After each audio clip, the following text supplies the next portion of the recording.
Hi everyone, this is Elizabeth from Strange Go, and in this video we are going to explore a drink that was known as the Green Terror. Absinthe, commonly called the Green Damnation, is one of life's guilty little pleasures. Not so long ago, however, absinthe was considered a deadly drink, and governments around the world made attempts to stop the making and the drinking of the Green Fairy. An 1888 report out of New York City made the claim that absinthe drinking was far more destructive to the nervous system than either whiskey or opium. In fact, according to the medical specialists of the time, absinthe was the deadliest of all the drugs commonly available in the streets. Absinthe drinking was so bad that, and I quote, "A man may smoke opium for years without completely wrecking his mind or body, while an absinthe drinker will die or be sent to a lunatic asylum in less than 4 years." What was even more shocking was that over half of the absinthe drinkers in New York City were wealthy and intelligent men and women who, after becoming addicted to the drink, had to go to private resorts to recover from the deadly drink. Absinthe was also considered more fatal in New York City than in France because of climatic conditions, although this was not further explained.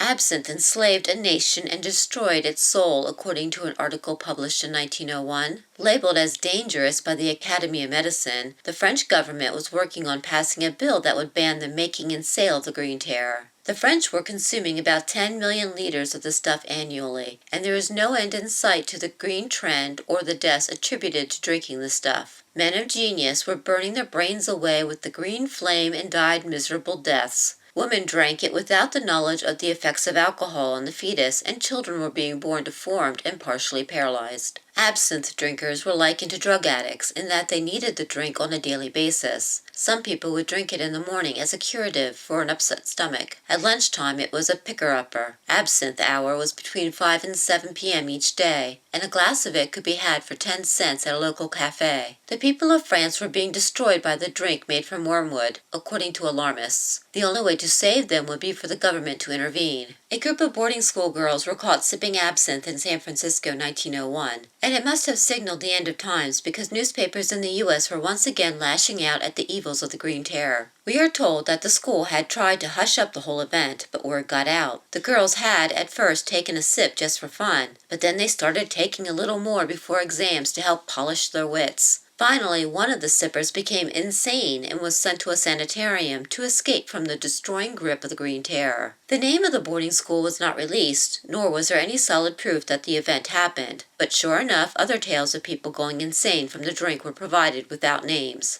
A leading doctor also chimed in on the evils of the drink, claiming that it caused full-body spasms, deadening of the mind, to where a person was functioning in a zombie-like state. Aside from medical authorities saying that absinthe drinking caused insanity in the shakes, a humorous claim made in an Australian newspaper, 1868, was that absinthe could make you go bald. Just a bit of the green drink and your hair will fall out. You would also get the look of an absinthe drinker, as the alcohol was said to affect the facial muscles. Extreme weight loss, yellowing skin, and the early formation of wrinkles were other sure-tell signs that a person was addicted to absinthe. The article went on to say that absinthe drinkers experienced painful hallucinations and suffered from nightmares. Drinkers experienced a constant feeling of uneasiness, a painful anxiety, accompanied by sensations of giddiness and tinglings in the ears. While most of these symptoms attributed to absinthe sound ridiculous, doctors were incredibly serious about their reports on the effects of this drink. In their minds, there was no other surefire way to become insane and sick-looking other than to drink absinthe.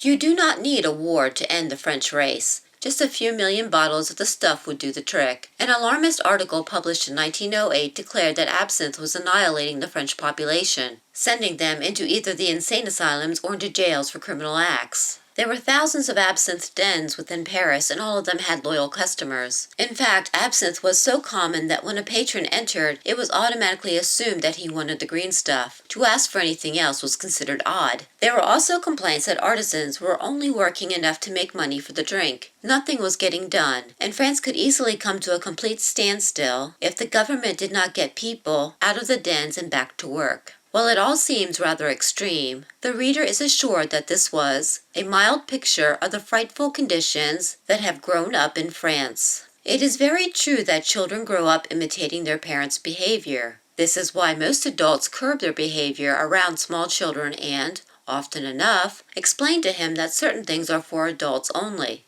However, cautionary tales showing the evils of absinthe threw good sense to the wind by claiming that a single absinthe-drinking parent could destroy the life of a child. In an alarmist article published in 1873, there were numerous accounts of people who destroyed their lives by drinking absinthe. Some died and some went insane. In one account, the claim was made that a child of 10 years old became an absinthe fiend. As the story went, the French father would have a glass of the Green Menace each night before dinner. Sometimes he would allow his young daughter to have a taste of the stuff, and she eventually became addicted to it as if it were morphine. The little girl began sneaking sips of the stuff until her complete ruin. The absinthe was said to have destroyed her mind. Instead of calling heavy absinthe drinkers alcoholics, one inventive doctor decided to call the dependence on the green drink absinthism. The doctor then went on to categorize absinthe drinkers as having acute absinthism, chronic absinthism, and hereditary absinthism. But why stop there? It was decided that most of the people of France suffered from hereditary absinthism, where parents transmit a taint to their posterity.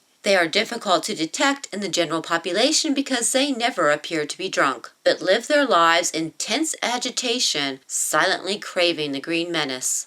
The anti-absinthe doctors were also extremely concerned about the French woman who would partake of the green tonic. Unlike the men who made their absinthe with water and sugar cubes, French women usually drank their green fairy pure because they have not been blessed with too much reasoning power, and because they wore corsets. According to the logic of these men, the women could not drink their absinthe with added water and sugar because their corsets did not allow the extra room. Thank you for watching my latest video. Please don't forget to give this video a like and, while you're at it, subscribe to Strange Ago to keep up with the latest videos covering our strange history.